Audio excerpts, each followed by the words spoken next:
కొత్త ఓటట. ఈ లోకసభలైనా ఈ లోకసభ ఎన్నికలలోనైనా ప్రజలారా నేను దయచేసి మీకు 2 చేతుల పెట్టి దండం పెట్టి చెప్తానా, ఈ కాంగ్రెస్ కానీ ఈ యొక్క బీఆర్ఎస్కి ఎట్లయినా మీరు ఎత్తలేరు. ఇప్పుడు కాంగ్రెస్ వర్సెస్ బీజేపీ ఉంటుంది.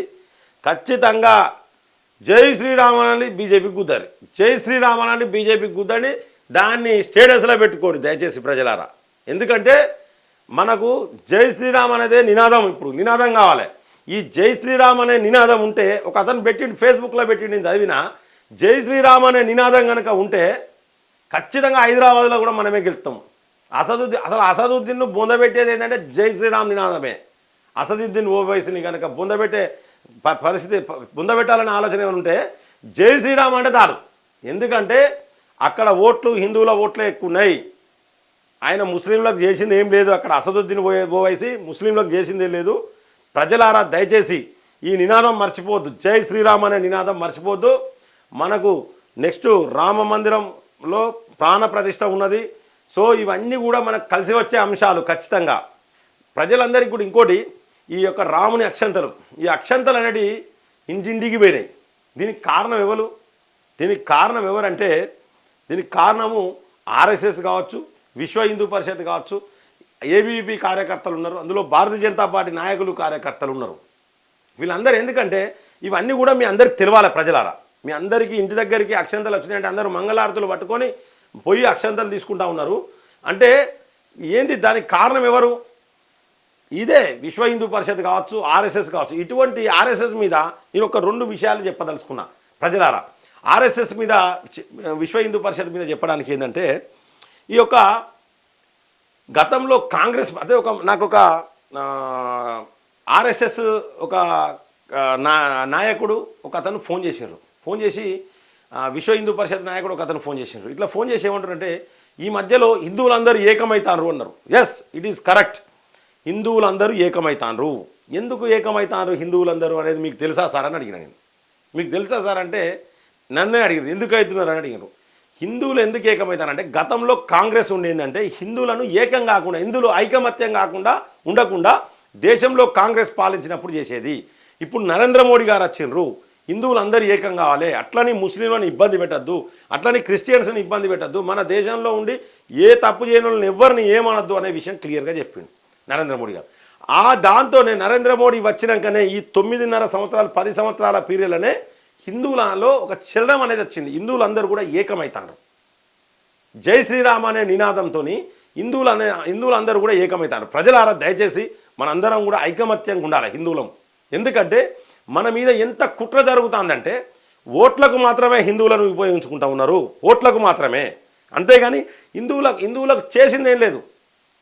కొన్ని సంస్థలు ఉంటాయి, ఆ సంస్థలు నిషేధించిన సంస్థలకు సైతం ఈ యొక్క కాంగ్రెస్ అనేది ఫండ్స్ ఇస్తూ ఉన్నది. మరి అటువంటి పరిస్థితులు మన హిందువుల గురించి మాత్రం ఆలోచించే ప్రసక్తి లేదు. కాబట్టి ప్రజలందరూ హిందువులందరూ ఏకమైతే ఖచ్చితంగా హైదరాబాదులో అసదుద్దీన్ ఓవైసీని కూడా ఓడించడం మనకు పెద్ద పని కాదు. అక్కడ బ్రేక్ అసలు మనకు నరేంద్ర మోడీ గారు గెలిచిండ్రు, ప్రధానమంత్రి అయ్యారు, 2 సార్లు అయ్యారు. ఈసారి కూడా నరేంద్ర మోడీ గారే ప్రధానమంత్రి అవుతారు. అది ఏం చేసినా, ఎవడు అడ్డం పడినా నిలువు పడినా, ఎవడు ఏం చేసినా, ఎవడు జబ్బ దర్శినా తొడలు దర్శినా నరేంద్ర మోడీ ప్రధానమంత్రి అవుతాడు. అలా నో డౌట్, ఎవడు ఆపేది లేదు. అది కూడా 350 నుండి 380 వరకు సీట్లు గెలుచుకునే అవకాశాలు ఉన్నాయి పార్లమెంట్లో, ఇది నో డౌట్. కానీ నాకైతే ఒక కోరిక ఉన్నది ప్రజలారా, దయచేసి నా కోరికను ఈ హైదరాబాదులో ఉండేటోళ్ళందరికీ 2 చేతుల ఎత్తి దండం పెట్టి మీ కాళ్ళు మొక్కి చెప్తా ఉన్నా, అసదుద్దీన్ ఓవైసీని ఓడగొట్టాలి. అక్కడ అసదుద్దీన్ ఓవైసీని ఓడగొట్టాలంటే ఏంటంటే మన హిందువులలో ఐకమత్యం లేకనే అసదుద్దీన్ ఓవైసీ గెలుస్తాడు అక్కడ.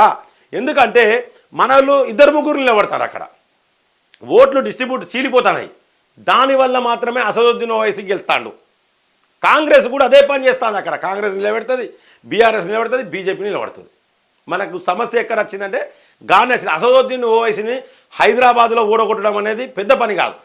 అసదుద్దీన్ ఓవైసీని ఓడగడితేనే మన దేశం మంచుకుంటుంది. ఖచ్చితంగా అసదుద్దీన్ ఓవైసీని ఓడగొట్టాలి. నరేంద్ర మోడీ ప్రధానమంత్రి అవుడు కాదు మనకు ముఖ్యం, అసదుద్దీన్ ఓవైసీని ఓడగొట్టి నరేంద్ర మోడీని ప్రధానమంత్రిని చేయాలి. అప్పుడే నిజమైన గెలుపు మనదని చెప్పేసి నేను ఈ సందర్భంగా ప్రజలందరికీ, హైదరాబాద్ ప్రజలందరికీ కూడా పిలుపునిస్తానా. మీరందరూ హైదరాబాద్ ప్రజలందరూ కూడా ఏకం కావాలి. అసదుద్దీన్ ఓవైసీని ఓడగొట్టాలి. దానికి సంబంధించిన విస్తృతమైన ప్రచారం పొలిటికల్ వైబ్స్ చేస్తుందని చెప్పి ఈ సందర్భంగా నేను తెలియజేస్తున్నా. ప్రజలారా, హైదరాబాద్ ప్రజలకు ముఖ్యంగా దయచేసి హైదరాబాద్ కానోళ్ళందరూ కూడా ఈ యొక్క ప్రచారాన్ని బ్రహ్మాండంగా చేయండి. అసదుద్దీన్ ఓవైసీని ఓడగొడితేనే మన దేశానికి పట్టిన పీడ అనేది పోతుంది. ఖచ్చితంగా అసదుద్దీన్ ఓవైసీని ఓడగొట్టాలి. దీంట్లో కాంగ్రెస్ ఏం చేస్తుందంటే అసదుద్దీన్ ఓవైసీని కాపాడే ప్రయత్నంగా ఒక క్యాండిడేట్ని పెడతారు. చూడండి, మీరు చూడండి, కట్టర్ హిందువును, గట్టి హిందువును పెట్టండి, మంచి హిందుత్వవాదం ఉన్న వాళ్ళని క్యాండిడేట్ని పెడతారు. ఖచ్చితంగా మనం అసదుద్దీన్ ఓవైసీని ఓడగొట్టాలి. ఈసారి మార్పు అనేది ఇక్కడి నుంచి. మనం మార్పు అంటే కేవీఆర్ గెలవడం అనేది ఒక మార్పు. రేవంత్ రెడ్డిని ఓడగొట్టిండు, కేసీఆర్ని ఓడగొట్టిండు. నెక్స్ట్ మార్పు అనేది ఇక్కడ భారతీయ జనతా పార్టీ అసదుద్దీన్ ఓవైసీకి బ్రేక్ వేస్తేనే మార్పు జరిగినట్టు. మనం 8 గెలిచినామా, 10 గెలిచినామా, 12 గెలిచినామా, ఇది కాదు భారతీయ జనతా పార్టీ.